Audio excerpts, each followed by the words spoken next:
Beekeeper Jeff Scott of the Southland Bee Society is always happy to collect any of the bee swarms brought out by the warm weather.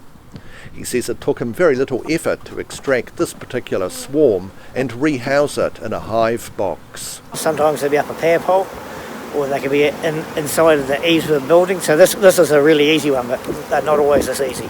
Once the bees are safe in their box, the colony is to be kept in a quarantine yard for a year and a half to check for the highly contagious American foul brood disease and also to see if the hive is actually viable with a fertile impregnated queen.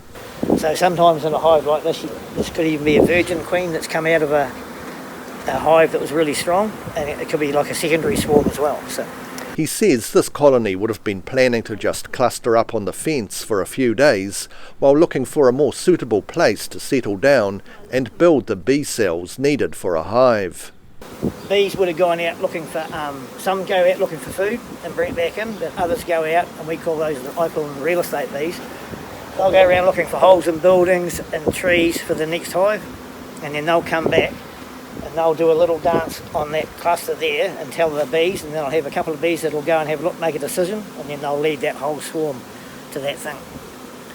And if you ever get a chance to see that, it's really interesting, because you'll see like how many bees can fit through a tiny hole in minutes is unreal. He says a bee swarm on the loose is unlikely to become aggressive, and members of the Bee Society are always keen to take them away to a good home.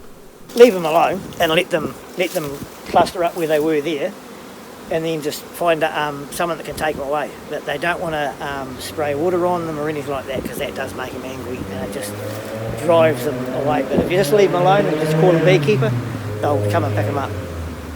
A large swarm can contain around 60,000 bees, but this was a small one of about 20,000. In Invercargill, the South Today.